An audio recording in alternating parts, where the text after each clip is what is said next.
e dunque porta un nome importante questa gara per quanto riguarda la quarta corsia. Emma Fabretto, bronzo ai giovanili nel 2011 per l'anno 97 in questa gara dei 200 farfalla. Lei è già stata medagliata nelle distanze lunghe dello stile libero in passato ai campionati italiani giovanili. Fabretto che se ne va subito a prendere il comando delle danze dopo 2 vasche di gara, 31-39. Non c'è primato del meeting in quanto è la prima volta che si disputa questa specialità al trofeo di Rosà e dunque la vittoria sarà anche il primato della manifestazione.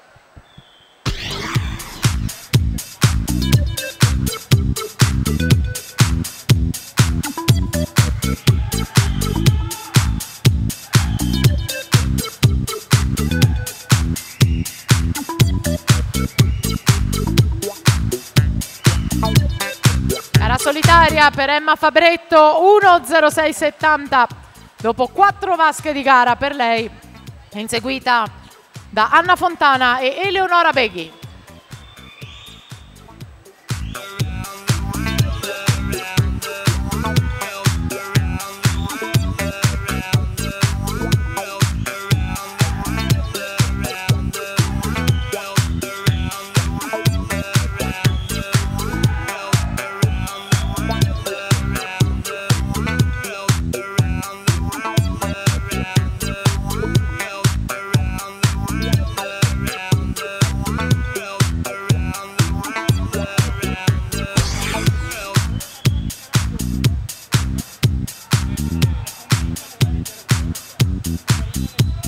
Mentre Emma Fabretto continua a condurre con alle sue spalle Eleonora Beghi e Anna Fontana, noi presentiamo la quarta serie ragazzi dei 100 farfalla.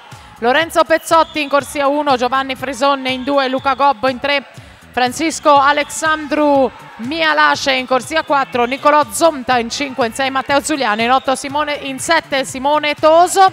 E intanto eccolo qua il risultato di Emma Fabretto, 2.20.24 per la vittoria. Eleonora Beghi chiude seconda in 2.23.94 e il terzo posto di Matilde Rebizzi che fa sua questa gara per 9 centesimi, fa suo questo terzo posto per 9 centesimi, 2.27.23.